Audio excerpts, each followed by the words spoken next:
Welcome back to our channel. Hello, everyone. If you're looking to boost your English in a fun and easy way, you're in the right place. I'm Eric. And I'm Lisa. In every episode, we break down English words and phrases, making them simple to understand. So, grab a snack, sit back, and let's dive into today's words. Okay, Eric, will you say today's words? Sure, Lisa. The first word today is even though. Then we will continue with to mention, and accurate, then reliable. And the final one is beat around the bush. It seems that there are two adjectives, one verb, one phrase, and one idiom, right, Eric? Yes, Lisa, that's right. So let's start with the first word. The first word is even though. Even though. Even though. It's a phrase we use to express difference. It means the same as although, or despite the fact that. We usually use it at the beginning or in the middle of a sentence. Let me explain it more simply. There are two situations. For example, yesterday it rained, and I went on a picnic. One situation cannot stop you from doing the other.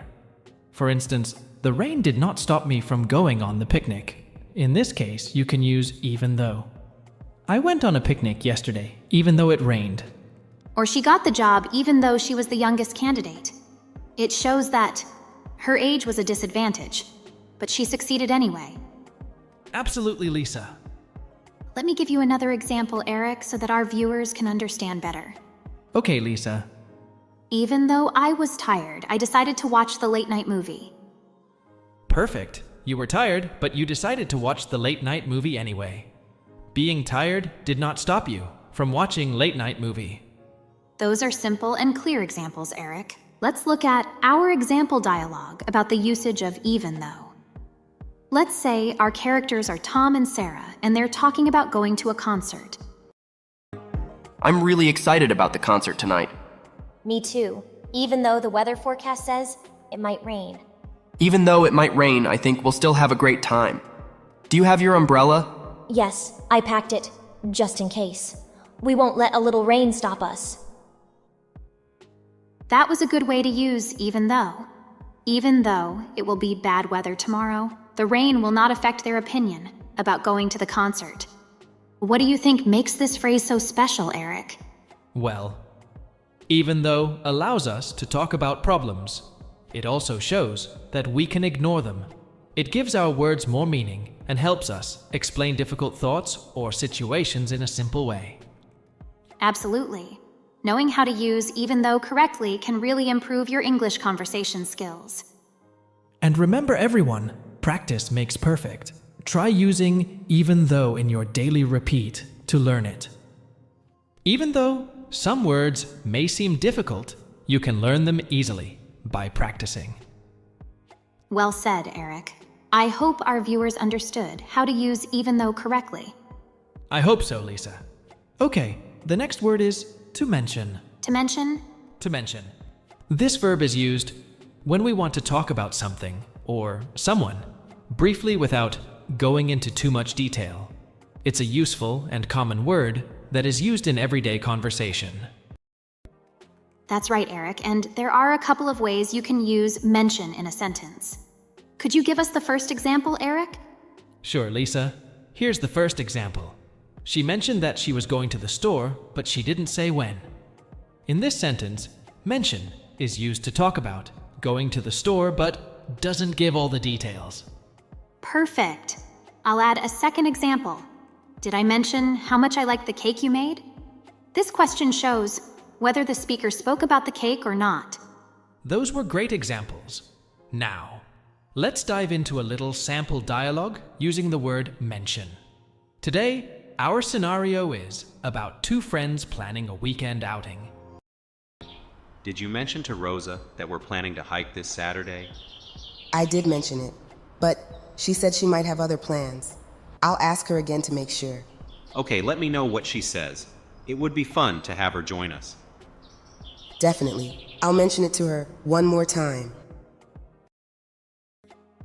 That was a clear use of the word mention, showing how it can be used in a daily dialogue. Lisa, what did you think about the dialogue? I thought it was simple and effective. It really shows how mentioning can be used in different ways. Tom and Jenny were planning something, and they briefly mentioned telling Jack about it. Exactly, Lisa. And it's also worth noting that mention can be used in these two forms. The first one is to mention something, like I didn't mention the plan. The second one is to mention that, like he mentioned that he was having problems, but he didn't explain. That's a great grammar tip. To mention is really versatile. Eric, do you think people often forget to mention important details when they talk? Sometimes, yes. It's easy to think everyone knows what you mean. That's why it's good to check if you've mentioned everything necessary, especially in plans or instructions. Agreed, Eric. Well, it looks like we've covered the word mention quite thoroughly. Let's move on to the next word. The next word is accurate. Accurate. Accurate. It's an adjective. That means something is correct, exact, and free from any error. It's important when you need to be very specific about something. That's a great explanation, Eric. For example, you can say, the clock is very accurate. This means the clock shows the exact time. Or, the weather forecast was accurate. It started raining right at 3 p.m. Yes, and another example is, it's important to have accurate information when writing a report. This means the information, numbers, etc., must be correct and true. Now let's put accurate into a sample dialogue.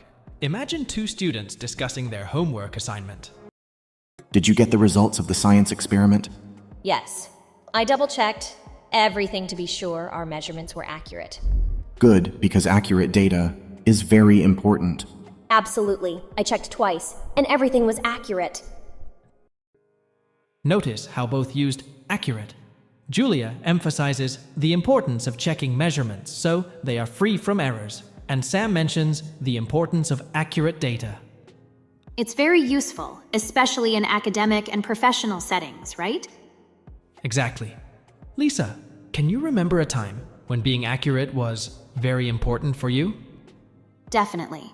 When I was applying for a visa, I had to provide accurate details about my travel history. Even a small mistake could have caused big problems. That's a perfect example of the importance of accuracy. By the way, accuracy is the noun form of accurate.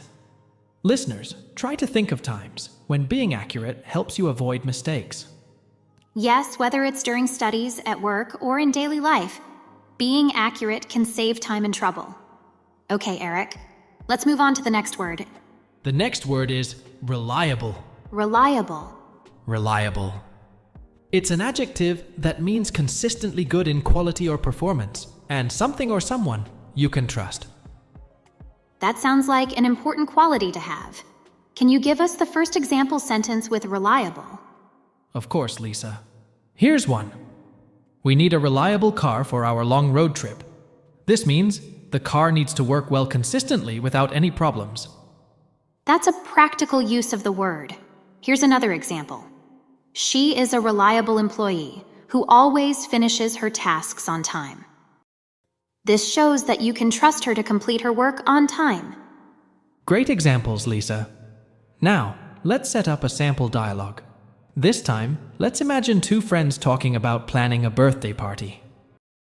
I think we should hire that band for the party. Are they reliable? Yes, they're very reliable. They always show up on time and their music is fantastic. That's good to know.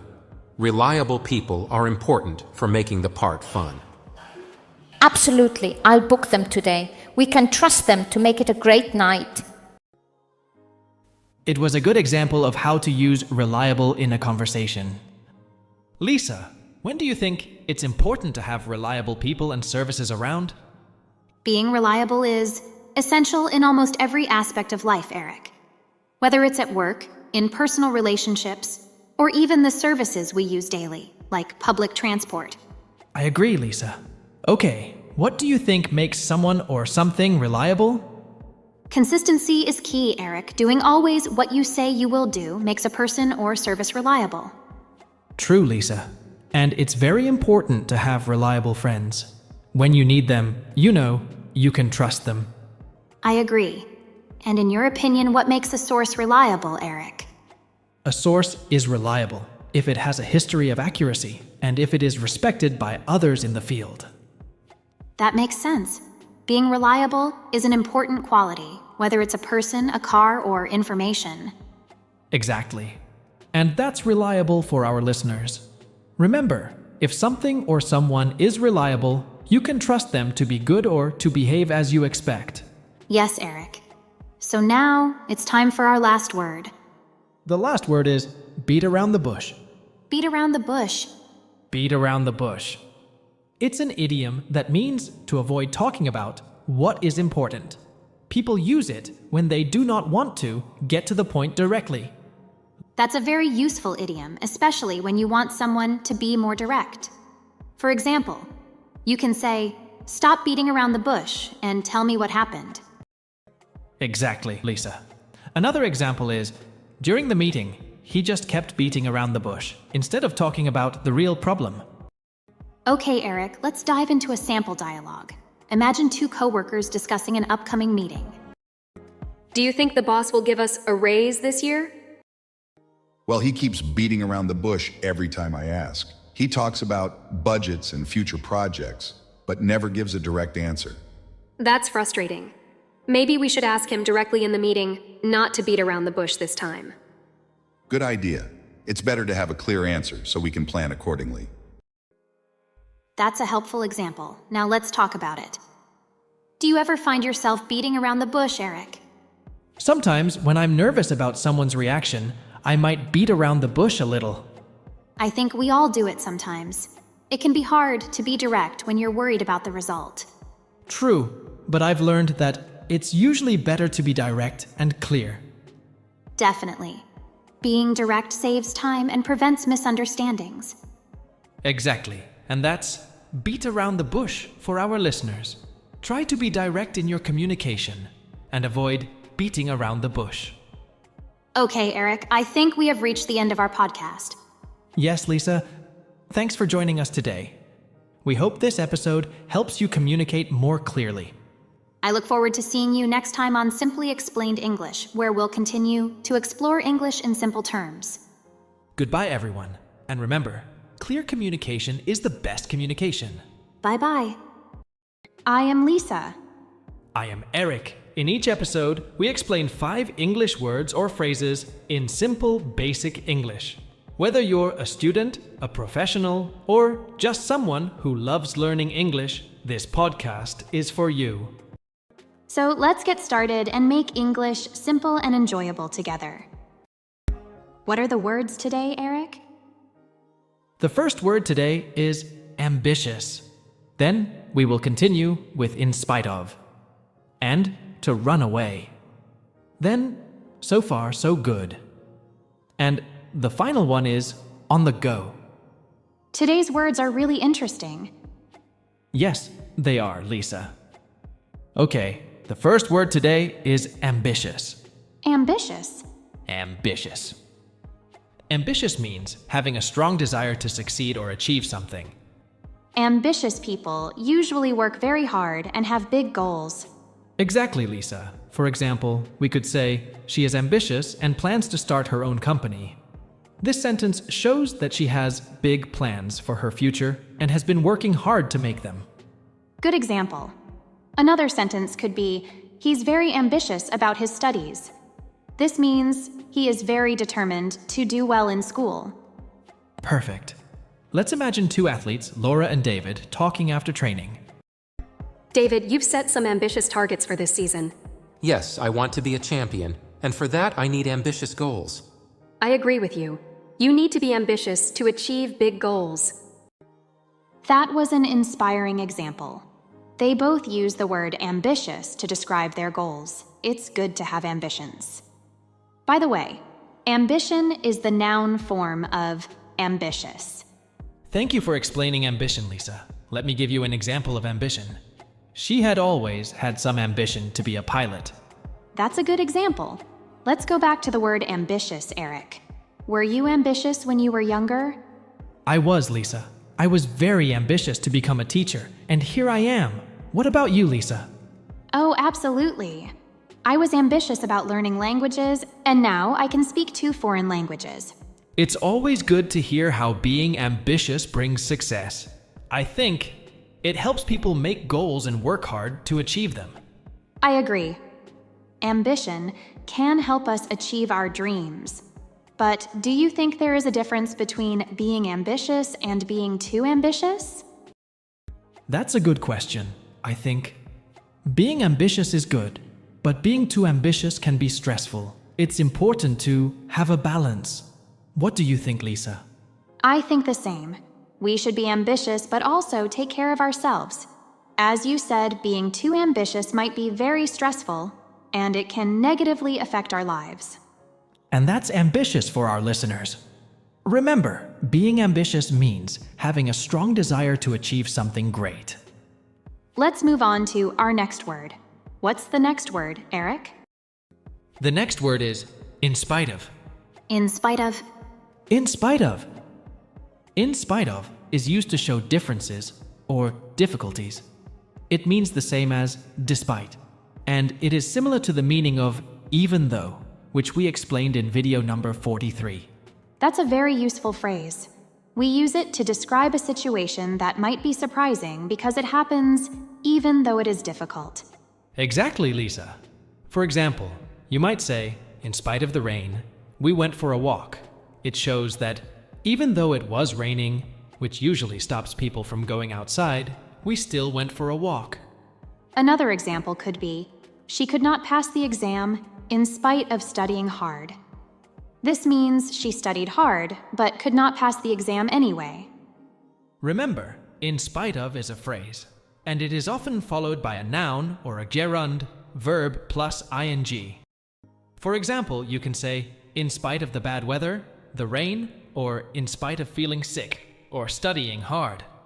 Good grammar point, Eric. Now let's hear in spite of used in a sample dialogue. This time, imagine 2 co-workers, Mark and Tina, discussing a project at work. Mark, how's the project going? I heard there were some problems. It's going well, in spite of those problems. We managed to find another solution at the last minute. That's impressive, especially in spite of the tight deadline. Do you think we'll finish on time? Yes, I'm confident we will. The team is working hard in spite of these problems. That was a nice dialogue. Mark's team is doing well in spite of some problems. Eric, do you think it's hard to do things in spite of some difficulties? Yes, sometimes it can be hard, but it feels good when we achieve our goals in spite of problems. I agree. Overcoming difficulties makes us stronger. Do you have an example from your life? Yes, I do. I was once studying for exams in spite of being very tired. It was tough, but I did well. How about you, Lisa? I once went hiking in spite of the rain. It was challenging, but the view was worth it. That's the power of in spite of. It shows our determination or effort. So, listeners, remember to use in spite of when you want to express that you overcome a problem or difficulty. All right, now let's move on to the next word, Eric. The next word is to run away. To run away. To run away. It is a phrasal verb. Yes, Lisa. To run away means to leave a place quickly because you are scared or don't want to stay. For example, if you see a big dog and you are scared, you might run away. For example, the cat ran away when it saw the dog. Another meaning is to avoid dealing with a problem. She ran away from her responsibilities, or most of the students ran away from him when he tried to talk to them. Good examples. And a quick note about grammar. After run away, we sometimes use from, like your example. And another one, people ran away from the burning building. Let's put to run away into a dialogue. Imagine a scene where 2 friends are discussing a recent event at school. Did you hear what happened to Sarah during the meeting? She ran away in the middle of the conversation. Yes, I saw her. She looked really upset. Why did she run away? Later, she told me that she felt really nervous and just needed to escape for a bit. I hope she's okay. It's hard to see someone run away from stress. Yeah, I'm going to talk to her later and see if she needs any help. That dialogue really shows how to run away can be used in different contexts. It does, Eric. The first run away in the dialogue means that Lisa ran away from the meeting place. She ran away in the middle of the conversation. This is the literal meaning. The other one means that she is running away from stress, which is a metaphorical meaning. Yes, Lisa. Good explanation. Eric, have you ever wanted to run away from something? Sometimes, Lisa. Like many people, I've wanted to run away from difficult tasks at work, but I try to face them instead. What about you? Actually, like you. Sometimes I want to run away during some tough times, but I try to calm down and focus on what I do. Speaking of running away, according to the news, thousands of children run away from home each year. It's very sad, isn't it? Yes, it is, Lisa. Something should be done to deal with this problem. I agree, Eric. Okay, it's good for our listeners to understand that to run away can be literal or figurative. It can help them express feelings of escaping or avoiding. Okay, let's move on to the next word. The next word is so far, so good. So far, so good. So far, so good. We use this expression to say that things have been going well until now. It's a really positive phrase, isn't it? It suggests that although more time is needed to see the final result, everything is fine for now. We need more time to see the final result, but it means that everything is going well so far or until now. Exactly, Lisa. If someone asks you how your new job is going, you could say, so far, so good. This means that everything has been going well up until now. Another scenario could be during a long drive. You might check in with your passengers and say, so far, so good, meaning the journey is going smoothly without any problems. Now let's put this expression into a dialogue. Imagine two students working on a group project together. How's the project going, Jenna? So far, so good. I found some really useful sources. That's great to hear. I'm making good progress on my writing side. So far, so good. Perfect. If we keep up this pace, we should finish earlier, we plan. That was a nice dialogue. Eric, when do you think people use the phrase so far so good? People use it when they want to say that everything is going well up to a certain point. I agree. It's a simple way to say that things are fine until now. Do you have an example from your life? Yes. When I started learning to cook, I sometimes said, so far, so good, after making each dish successfully. How about you, Lisa? When I was learning to drive, my instructor often said, so far, so good during our lessons. It made me feel more confident. For everyone learning English, try using this phrase when you want to express that things are going well until that point. It's a useful, optimistic phrase. Well, it's time for our last word today. Yes, Lisa. The last word today is on the go. On the go. On the go. On the go means to be busy and active, moving from one place to another. It's used to describe someone who is always doing something or going somewhere. For example, you might say, she is always on the go from work to the gym to meeting friends. This means you eat while commuting or rushing to work because you don't have time to sit down. Absolutely, Lisa. Another example could be, he's always on the go, juggling school and 2 part-time jobs. This shows that he is constantly moving from one task to another without much downtime. Let's hear how this phrase works in a dialogue. Imagine 2 friends catching up after not seeing each other for a while. Hey Sam, how have you been? I haven't seen you in ages. Hi Nina, I've been good, just always on the go. How about you? I'm the same here. I'm always on the go. Work has been crazy and I joined a dance class as well. Sounds like you're keeping busy. It's tough, but fun to be on the go all the time. Absolutely. It keeps life exciting. That dialogue shows both friends are leading busy lives, constantly on the move. It really does, Eric. Using on the go helps express that they are busy and active in their lives. Do you often find yourself on the go, Eric? I do, Lisa. Between recording podcasts, attending meetings, and going to the gym, I'm always on the go. What about you, Lisa? Between work, volunteering, and social commitments, I cannot find time to sit down. It's important for our listeners to understand that on the go can be used to describe their busy lives in English. It's a useful phrase for everyday conversation. Indeed, Eric. Even though it can be tiring, some might think it's living a full and busy life. We hope this discussion helps you understand how to use on the go. I guess that's the end of our podcast. That's all for today's episode of Simply Explained English. Remember to repeat the new words in your daily studies. And thank you for listening. And don't forget to tune in next time for more easy and fun English lessons. We hope you enjoyed learning with us. Until then, keep practicing and stay curious. Bye-bye. Bye for now.